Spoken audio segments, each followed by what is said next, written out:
Hello, my name is David.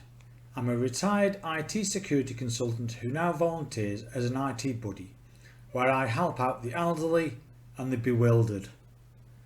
A topic which I spend much time on is password management. I find myself helping people who recognise that they need to get better organised, but struggle to find advice that's pitched right for them. It's an unavoidable necessity to create numerous accounts and passwords for various online services. I hereby promise that you can do this securely without having skills akin to a rocket scientist or needing passwords which resemble ancient Egyptian hieroglyphics. I'm determined not to give idealistic advice which you simply can't use in real life practice. On the contrary, I'll give you practical tips to enable you to manage your passwords safely and painlessly. My goal here is to give right-sized advice, by which I mean good enough security. The remainder of this video is about 15 minutes. You may want to pause it momentarily so that you can make a cup of tea to drink while you're viewing it. Before going any further, I must state that if you already have a system for managing passwords that you're comfortable with, stick with it. If you don't, you'll hopefully recognise that you need to get yourself organised. What I describe here isn't the greatest thing since sliced bread, but I hope it'll give you food for thought. Pun intended. That's the end of the introduction. I'll now talk a little about the specific password problem this video addresses. The commonplace problem I implore you to avoid is that of using the same password with multiple online accounts. This approach is universally recognised as very bad practice. If you look at the table shown here, a very good password has actually been chosen. Unfortunately, if the Dave's Cheap Pizza website was compromised by hackers, they'd have a head start on accessing the other accounts shown.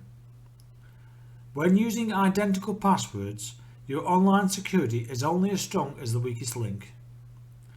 You won't know which website might be vulnerable to hackers, so you should play it safe by having different passwords everywhere. The following is a better example.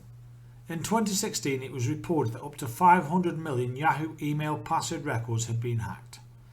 If you had a Yahoo account and used the same password with Amazon and Barclays and Facebook, they'd all have to be considered unsafe. The outcome for you would be the necessity to change each of these other passwords.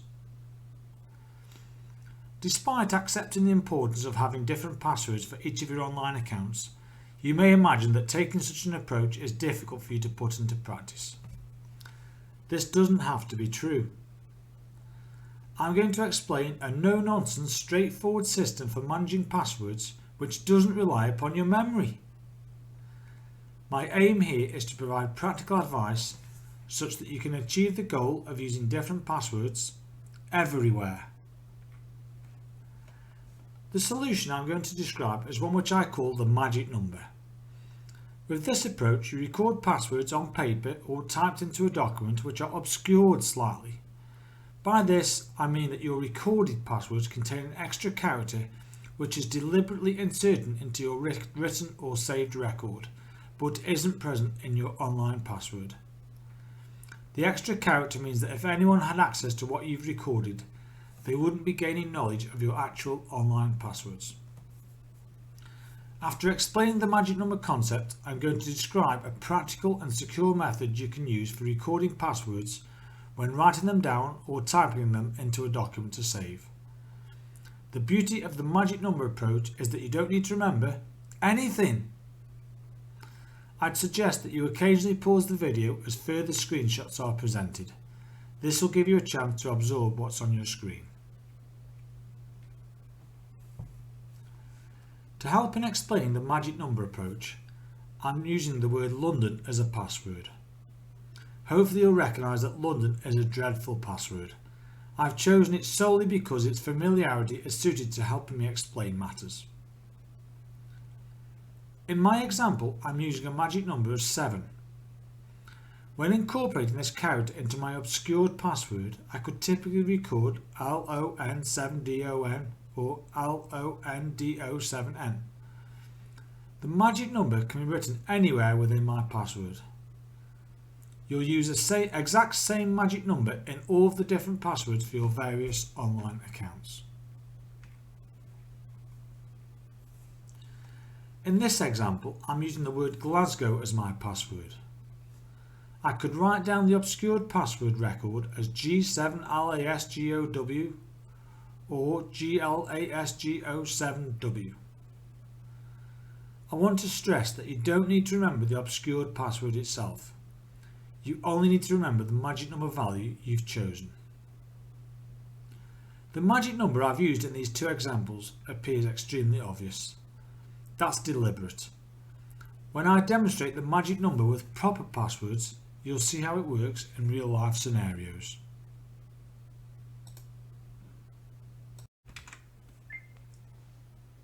One thing which surprises many people to learn is that it isn't necessary for your various passwords to be completely different. By this I mean you don't need to reinvent the wheel when coming up with your next password. A subtle change of just 1 or 2 characters is enough. You'll see me demonstrate this shortly. Adopting different passwords for each of your online accounts and incorporating special characters inevitably means that you can't rely upon your memory. The value of the magic number is that it enables you to record your passwords such that they are easily understandable to you but not apparent to anyone else. I'll now give some general good practice password advice. Firstly, there's password avoidance. It's important to steer clear of using the listed categories in passwords. Dictionary words, alphabetic sequences, numeric sequences, names of people, pets and places, personally significant dates.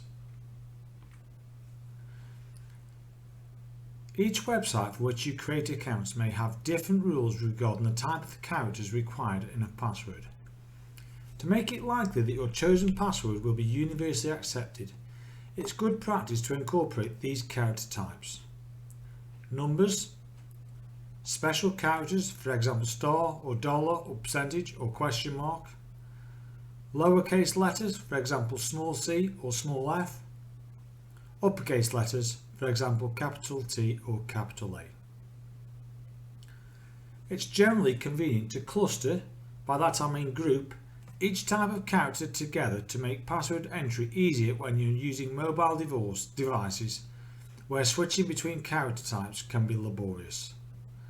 For example, you could start by putting your numbers together, then your special characters, followed by your lowercase letters, and finish with your uppercase letters. You'll see this in my worked examples. I'm now going to explain how you can go ahead and safely record your obscured passwords. You can do this in a paper-based notebook or binder if you want to keep things nice and simple. If you're more comfortable using applications such as word processors and spreadsheets, you can create a digital document. Either way, the magic number approach works with whichever methodology you prefer.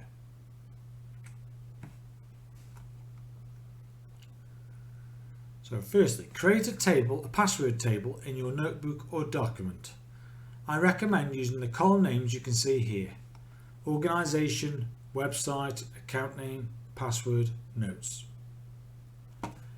Once you've created the table, enter new rows for each account which you create. The table shown here contains a single completed row for an online bank account. The important observation is the password column, where you can see a value which incorporates a mixed series of characters as well as the insertion of my magic number 7. This is what I've been referring to as an obscured password. The table shown here demonstrates what a password table looks like when it has several completed rows. The number 7 appears obvious here because I'm talking about it and emphasising it on the screenshots. However, on a real completed table, it's not at all obvious that a magic number is being used. If the notebook or a printed document containing this table was lost or stolen, the obscured passwords would be of no value to anyone. The table shown here is my attempt at illustrating how the magic number is only obvious when I draw attention to it. It's what you can see in the emphasised column. In the normal column, you can see that the number 7 doesn't jump out at all. While I've stressed that each account must have different passwords, they don't actually need to use entirely new sets of characters. If so desired, once you've established a random set of characters for your first passwords, you can simply jumble the characters for future recorded passwords. My example here was to write 4922$AJFTXP for the first password. Subsequent passwords, as shown in the table, use the exact same characters sequenced differently. It's worth noticing that I've grouped numbers, lowercase letters and uppercase letters in clusters. Simples, innit? The password tables you create will rapidly become essential to you, so it's crucial for you to have backups of them. Example backups of written tables are taking a photo of them on your mobile phone or scanning them into your computer. I've generally implied that the obscured passwords are only to be written on paper. This is a satisfactory and entirely legitimate starting point, but not a strictly necessary approach. If you're using an application to create and update tables, you can choose to omit written records altogether. In this circumstance, it's urged that you save the document with a name which doesn't indicate its contents. For example, don't call it passwords.doc. Furthermore, maintain backup copies such as paper printouts or by saving your password document onto a USB storage device. Please don't ignore this advice. When you're creating password tables, you really must treat backups with importance. Perhaps one day, after misplacing your written records or accidentally deleting digital documents, you'll be extremely glad that you did so.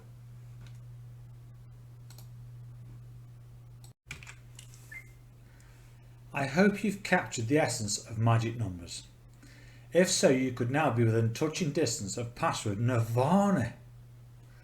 However, if you found everything a little easy peasy, here's 5 further ideas to consider.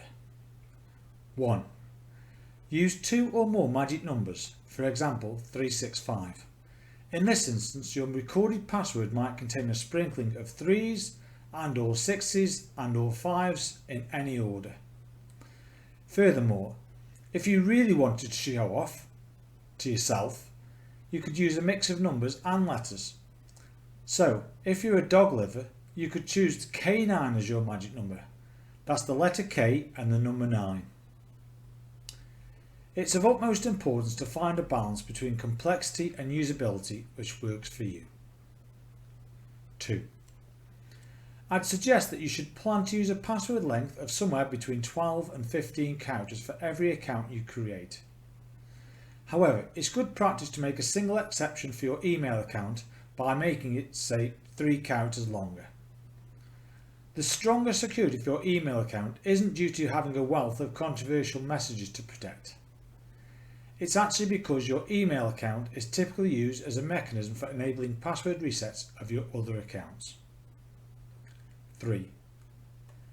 Saving passwords into your browser is an entirely satisfactory approach to make online activity more convenient.